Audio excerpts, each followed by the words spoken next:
a Wikividi Documentaries production. Don't forget to like and subscribe. Enjoy. Quincy Jones.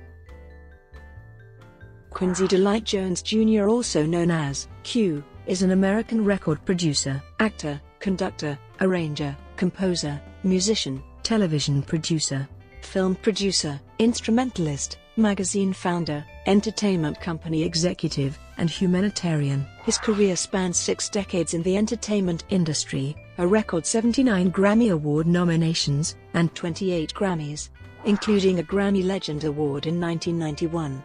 Raised in Seattle, Washington, Jones developed interest in music at an early age, and attended the Berklee College of Music. He came to prominence in the 1950s as a jazz arranger and conductor, before moving on to work prolifically in pop music and film scores.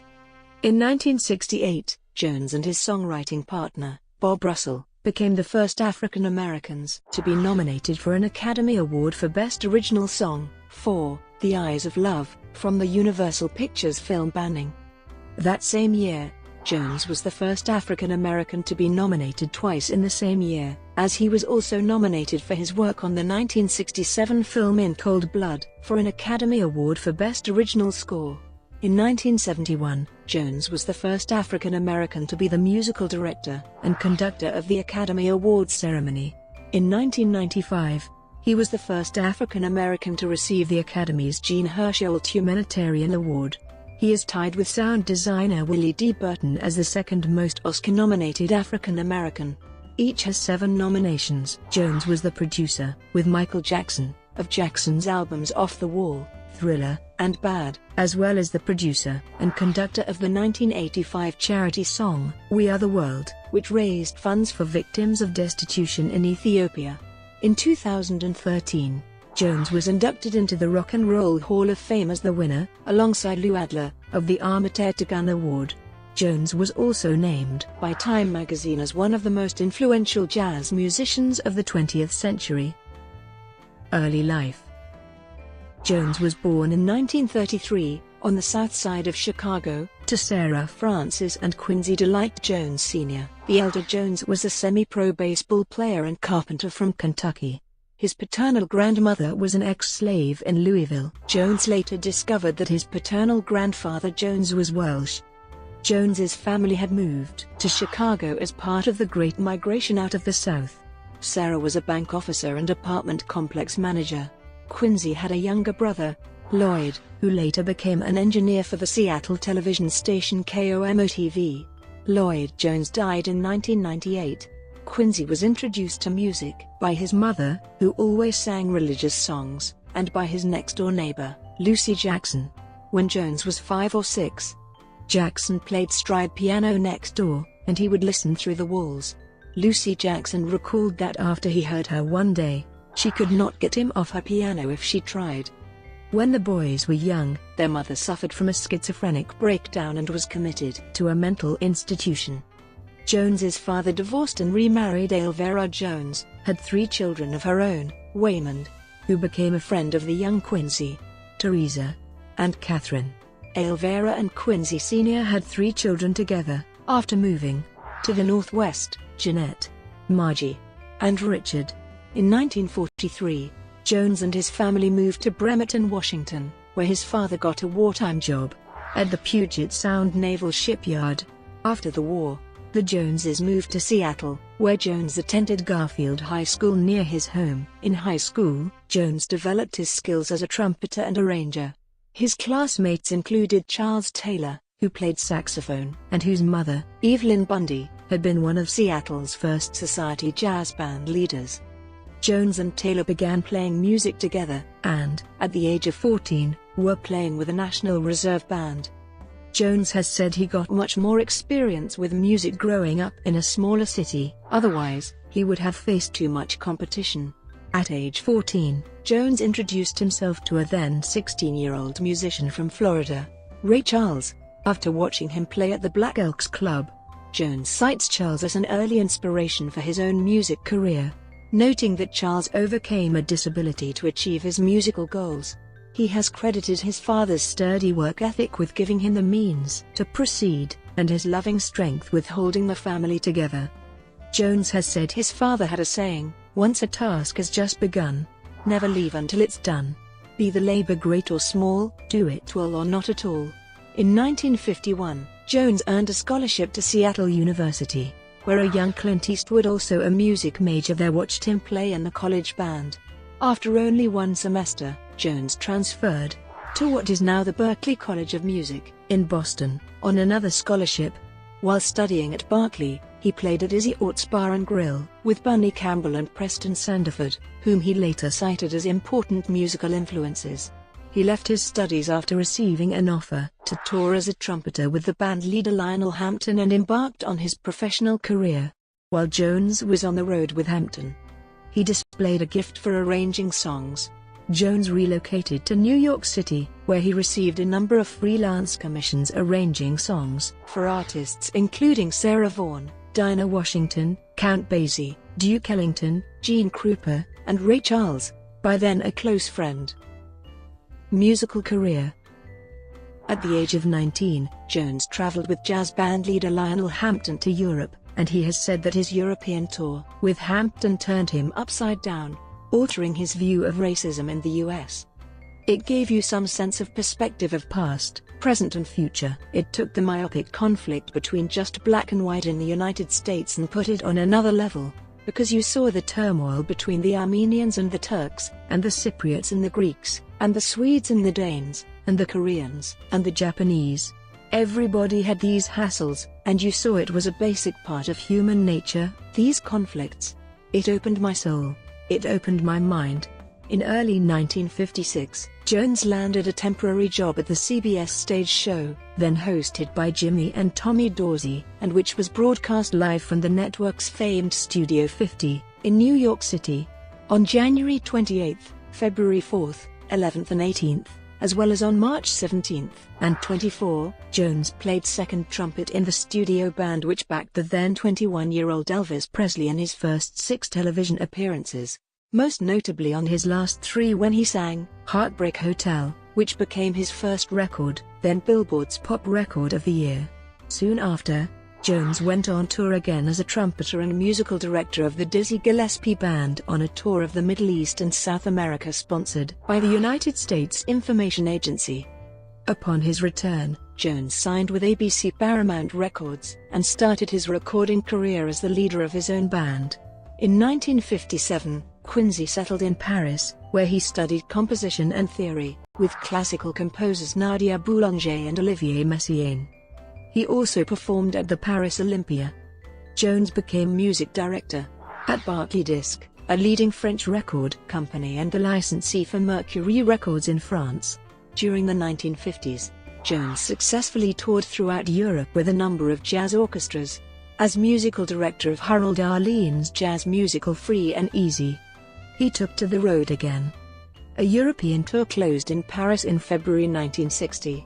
With musicians from The Arlen Show, Jones formed his own big band, which he called the Jones Boys, with 18 artists. The band included double bass player Eddie Jones and fellow trumpeter Reynold Jones. They organized a tour of North America and Europe. Though the European and American concerts met enthusiastic audiences and sparkling reviews, concert earnings could not support a band of this size. Poor budget planning resulted in an economic disaster. The band dissolved, and the fallout left Jones in a financial crisis.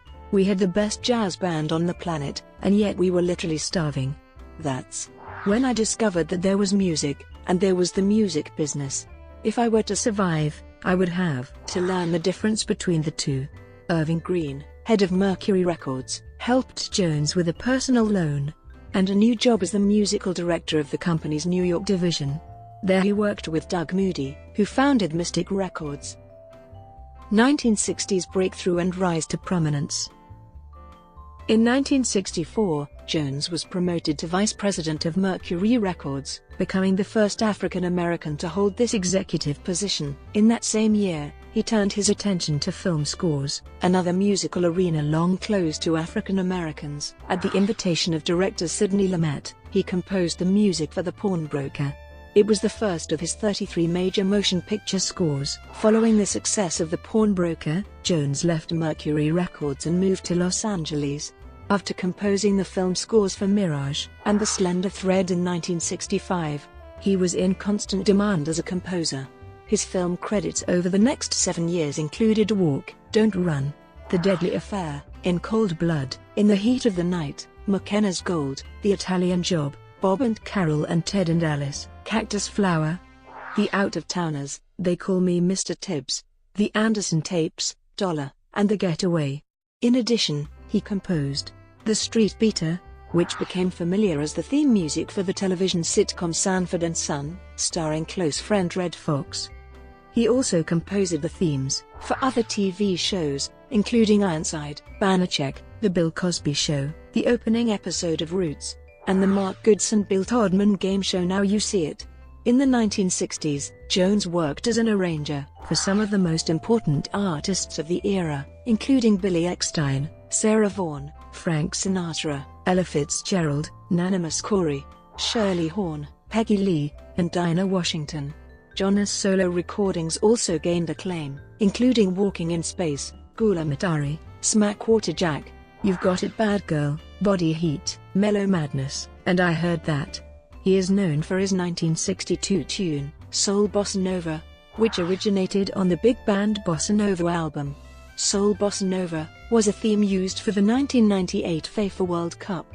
The Canadian game show Definition, the Woody Allen film Take the Money and Run, and the Austin Powers film series. It was sampled by Canadian hip-hop group Dream Warriors for their song, My Definition of a Bombastic Jazz Style. Jones produced all 4 million selling singles for Leslie Gore during the early and mid-60s, including It's My Party, its sequel, Judy's Turn to Cry, She's a Fool, in 1963, and You Don't Own Me. He continued to produce for Gore until 1966, including the Greenwich/Barry hit, Look of Love, in 1965.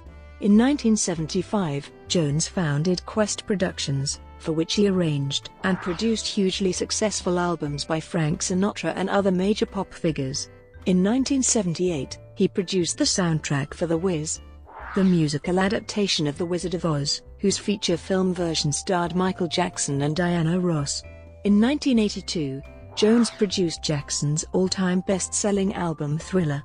Jonas' 1981 album, The Dude, yielded multiple hit singles, including I Know Corrida, Just Once, and 100 Ways, the latter two featuring James Ingram on lead vocals and marking Ingram's first hits. The album also incorporated Baby, Come to Me, on which Ingram duetted with Patty Austin. In 1985, Jones co-produced and wrote the score for the Steven Spielberg film adaptation of the Pulitzer Prize-winning epistolary novel, The Color Purple, by Alice Walker. He and Thomas Newman are the only composers besides John Williams to have scored a Spielberg theatrical film. After the 1985 American Music Awards ceremony, Jones used his influence to draw most of the major American recording artists of the day into a studio to record the song, We Are the World, to raise money for the victims of Ethiopia's famine. When people marveled at his ability to make the collaboration work, Jones explained that he had taped a simple sign on the entrance, reading, "Check your ego at the door." He was also quoted as saying, "We don't want to make a hunger record in tuxedos, requiring all participants to wear casual clothing in the studio." In 1988, Quincy Jones Productions joined forces with Warner Communications to create Quincy Jones Entertainment. He signed a 10-picture deal with Warner Brothers and signed a 2-series deal with NBC Productions. The television show The Fresh Prince of Bel-Air was completed in 1990, but producers of In the House later rejected its early concept stages. Jones produced the highly successful The Fresh Prince of Bel-Air, UPN's In the House, and Fox's Mad TV, which ran for 14 seasons. In the early 1990s, Jones started a huge, ongoing project called The Evolution of Black Music. Not only did the Quincy Jones Entertainment Company produce The Fresh Prince of Bel-Air, but it also started a weekly talk show with his friend, Reverend Jesse Jackson, as the host. Starting in the late 1970s, Jones tried to convince Miles Davis to revive the music he had recorded on several classic albums of the 1960s, which had been arranged by Gil Evans. Davis had always refused, citing a desire not to revisit the past. But in 1991, Davis, then suffering from pneumonia whose complications would eventually kill him, relented and agreed to perform the music at a concert at the Montreux Jazz Festival. The resulting album from the recording, Miles and Quincy Live at Montreux, was Davis' last released album. He died several months afterwards. It is considered an artistic triumph. In 1993, Jones collaborated with David Saltzman to produce the concert Extravaganza, an American reunion, a celebration of Bill Clinton's inauguration as President of the United States. The same year, Jones joined forces with Saltzman and renamed his company as Quincy Jones/David Saltzman Entertainment. QDE is a diverse company that produces media technology, motion pictures, such television programs as In the House, The Fresh Prince of Bel-Air, and MAD-TV, and magazines like Vibe and Spin. In 2001, Jones published his autobiography, Q, The Autobiography of Quincy Jones. On July 31, 2007, he partnered with Wizard Media to launch the Quincy Jones video podcast. In each episode, Jones shares his knowledge and experience in the music industry. The first episode features him in the studio, producing I Knew I Loved You for Celine Dion. This is featured on the Ennio Morricone tribute album, We All Love Ennio Morricone. Jones is also noted for helping produce Anita Hall's CD, Send Love, which was released in 2009. In recent years, Jones started to mentor young musicians and produced various albums. Jones started in 2013 by producing Emily Bear's album Diversity. After that, he produced albums released by such artists as Alfredo Rodriguez, Nicky Janowski, Andreas Varady, Justin Coughlin, and Grace. He also became a mentor of Jacob Collier. Work with Michael Jackson. While working on the film The Wiz, Michael Jackson asked Jones to recommend some producers for his upcoming solo album. Jones offered some names, but eventually offered to produce the record himself. Jackson accepted, and the resulting record, Off the Wall, ultimately sold about 20 million copies. This made Jones the most powerful record producer in the industry at that time. Jonas and Jackson's next collaboration, Thriller, sold a reputed 110 million copies and became the highest-selling album of all time. Jones also worked on Jackson's album Bad, which has sold 45 million copies. Bad was the last time the pair worked together in the studio. Audio interviews with Jones are featured on the 2001 special editions of Off the Wall, Thriller, and Bad. In a 2002 interview, when asked if he would work with Jones again, Jackson suggested he might. But in 2007, when Jones was asked by NME, he said, "Man, please. We already did that. I have talked to him about working with him again, but I've got too much to do. I've got 900 products. I'm 74 years old." Following Jackson's death on June 25, 2009, Jones said, in October 2013, it was reported by the BBC and The Hollywood Reporter that Jones planned to litigate against the estate of Michael Jackson for $10 million.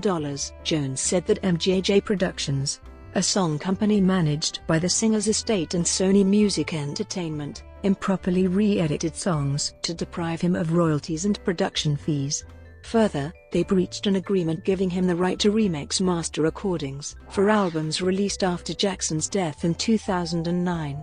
The songs Quincy produced for Jackson were used in the film, This Is It. Jones was reported to be filing the said lawsuits against the works of Michael Jackson Cirque du Soleil Productions, and the 25th anniversary edition of the Bad album. Quincy believed he should have received a producer credit in the film. Work with Frank Sinatra. Quincy Jones first worked with Frank Sinatra in 1958 when invited by Princess Grace to arrange a benefit concert at the Monaco Sporting Club. 6 years later, Sinatra hired him to arrange and conduct Sinatra's second album with Count Basie, It Might As Well Be Swing. Jones conducted and arranged the singer's live album with the Basie Band, Sinatra at the Sands.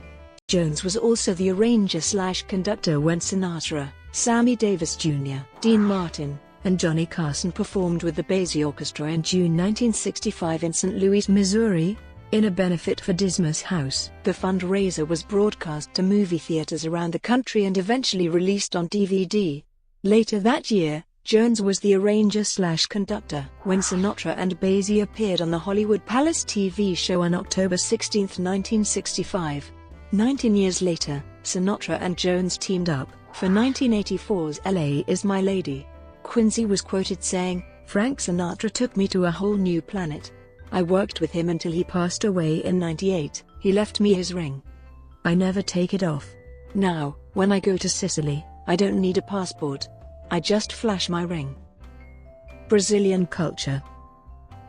A great admirer of Brazilian culture, in 2009 Jones announced that he was planning a film on Brazil's Carnival, describing it as one of the most spectacular spiritual events on the planet. The Brazilian Simone, whom he cites as one of the world's greatest singers, Ivan Lins, Milton Nascimento, percussionist Paulinho da Costa, one of the best in the business, have become close friends and partners in his recent works. Brought to you by Wikividi Documentaries. Would you like to know more